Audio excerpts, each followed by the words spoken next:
السلام علیکم. ہم آکسفورڈ کی secondary social studies for Pakistan book 1 کی کمپلیٹ ویڈیو سیریز بنا رہے ہیں. اسی سلسلے میں ہم چیپٹر 17 کر رہے تھے. اس کا پارٹ 1 ہم نے کر لیا تھا، جس میں ہم یہ دیکھ رہے تھے کہ جو انڈیا پاکستان کا ریجن ہے، سب کانٹیننٹ ہے، اس میں مختلف زمانوں میں کون کون لوگ آئے، انہوں نے کس کس طرح سے یہاں پہ رول کیا.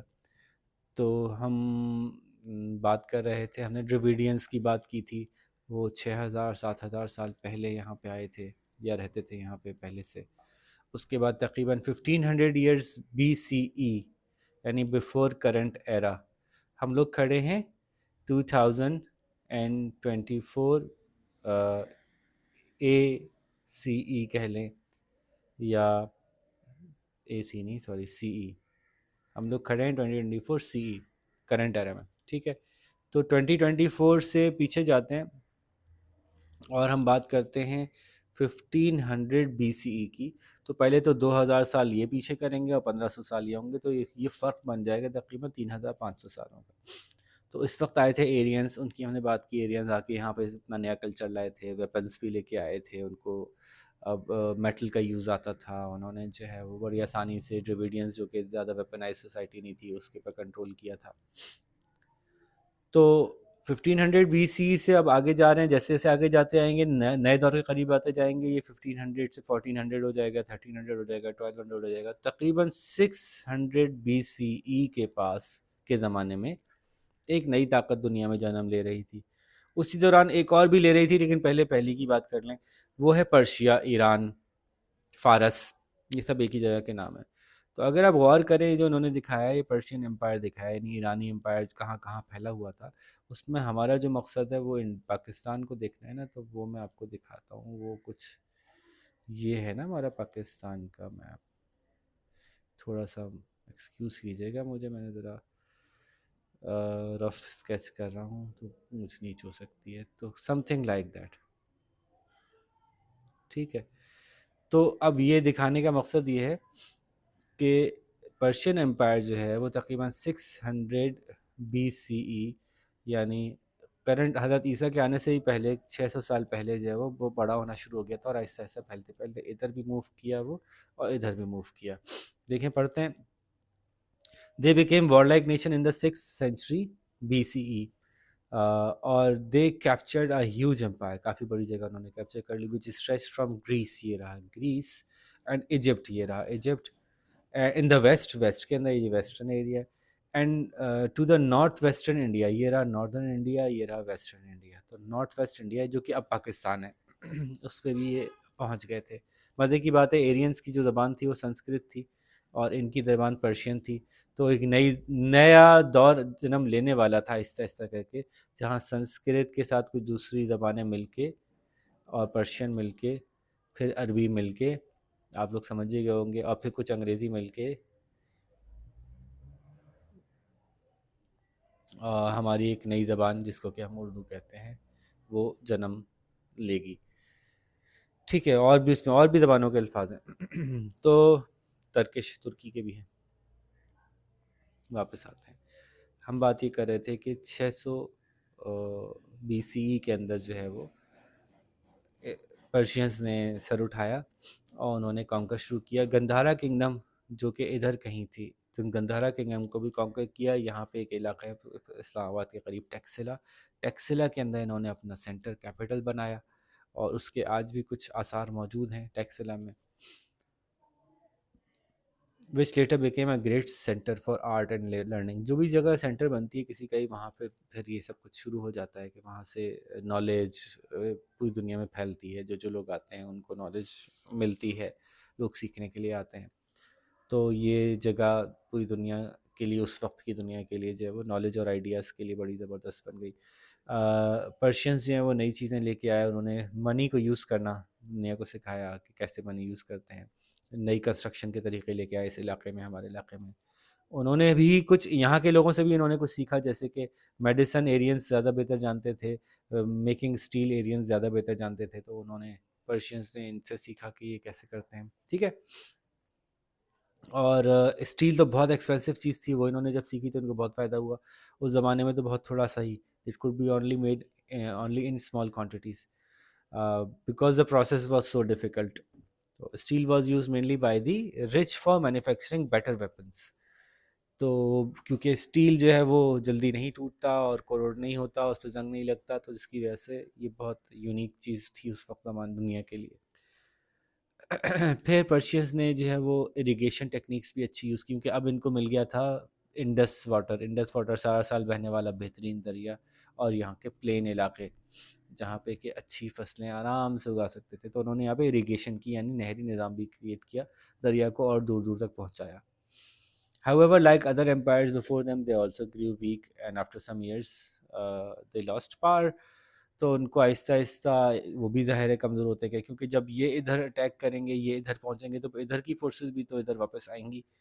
تو وہ دوسری فورسز نے جو ہے وہ آہستہ آہستہ سر اٹھایا. اور پھر اس علاقے کے اعتبار سے دیکھیں تو یہاں پہ اور بھی لوگوں نے ان کے بعد اٹیک بھی کیا اور کنٹرول بھی کیا. تو بس اتنی سی بات تھی پرشینس کے بارے میں. اگلی بات ہم کرتے ہیں گریکس کے بارے میں. گریکس میں ایک بہت مشہور بادشاہ گزرا ہے الیگزینڈر، اس کو الیگزینڈر دا گریٹ بھی کہتے ہیں، کیونکہ وہ بہت کم عمر میں بہت زیادہ فتوحات اس نے کیں. میں چاہوں گا کہ تھوڑی سی دیکھ کے ایک ویڈیو پاز کریں اور ذرا سرچ کریں الیگزینڈر دا گریٹ کی شکل کیسی تھی. ٹھیک ہے، جب وہ دیکھ لیں تو پھر ہم آگے چلتے ہیں. ٹھیک ہے، الیگزینڈر دا گریٹ کی شکل دیکھ لی آپ نے. ویسٹ میں جو ہے، ویسٹ کہہ رہے ہیں کس کو؟ ویسٹ کہہ رہے ہیں اس کو. تو گریس میں وہاں پہ ایک نئی پاور ایسے ایسے بلڈ ہو رہی تھی. ایک بادشاہ تھا میسیڈون کا، جس کا نام تھا فلپ. اس نے اپنے بچے کو اچھا پڑھایا لکھایا، ہر طرح کی تربیت دی، تعلیم بھی دی، مطلب پڑھنے لکھنے کی بھی دی، اور ہنر بھی سکھایا، یعنی جیسے تلوار بازی کے، گھوڑا سواری کے، اور جنگوں کے احوال بہت بتائے کہ کون سی جنگیں کیسے جیتی گئیں. سو Alexander became king of Macedon when his father Philip was murdered in 336 BC. اب 600 BC سے آگے جا کے 300 BC میں آ گئے ہم، اور آگے جاتے جائیں گے پھر یہ AD یعنی کرنٹ ایرا CE میں آ جائیں گے. تو وہ صرف 20 سال کا تھا، اور اس وقت تک لیکن اس نے کافی اپنی صلاحیتیں دنیا کو دکھائی تھیں کہ وہ بڑا زبردست سپاہی اور بڑا زبردست لیڈر تھا. Alexander was well educated as his father had groomed him thoroughly for kingship کے لیے، بادشاہ بننے کے لیے اس کے ابا نے اس کو اچھی طرح سے تیار کیا تھا. تو الیگزینڈر صاحب پاور میں آئے، اور جب پاور میں آئے تو ان کی خاص بات یہ تھی کہ یہ گھستے چلے جاتے تھے اور فتوحات کرتے چلے جاتے تھے، اور ان کے سامنے کوئی ٹک نہیں پاتا تھا. بہت مشہور جنگ ہوئی جہلم کے پاس. ہمارے پاکستان میں اگر واپس کھولتے ہیں تو دریائے جہلم، تو سم ویئر اراؤنڈ ہیئر. ٹھیک ہے، یہاں کوئی بڑی زبردست جنگ ہوئی تھی ایک، بتاتا ہوں اس کا احوال. پہلے ہم یہ پڑھ لیں پھر اوپر کا پڑھیں گے. When Alexander died 13 years later, 20 سال میں بادشاہ بنا، 13 سال بعد مر گیا. He had conquered all of the Persian Empire from the Egypt to what is now Pakistan. اس نے پورا پرشین امپائر جو بنا ہوا تھا وہ پورا کا پورا فتح کر لیا تھا تقریباً، کچھ تھوڑا بہت رہ گیا تھا. اور یہاں تک کہ جو پاکستان کا ایریا ہے یہاں تک پورا آ گیا تھا. یہاں پہ ایک بڑی زبردست بیٹل ہوئی تھی دریائے جہلم کے پاس، جس میں کہ ایک بہت مشہور بادشاہ تھا پنجاب کا، پورس. اس بادشاہ کو جو ہے اس نے فتح دی تھی. پورس جو ہے وہ کیپچر کیا گیا تھا اور الیگزینڈر کے پاس لے کے گیا تھا، لیکن الیگزینڈر اس کی بہادری سے اتنا خوش ہوا تھا کہ اس نے پورس کو نہ صرف آزاد کر دیا تھا بلکہ اس کی بادشاہت، اس کی سلطنت بھی اس کو واپس کر دی تھی. تو اس جنگ کا کچھ احوال یہاں پہ موجود ہے. اور the Greeks fighting the Porus near Jhelum, Jhelum کے دریا کے پاس ہی لڑائی ہوئی تھی. Alexander's men had never seen war elephants before.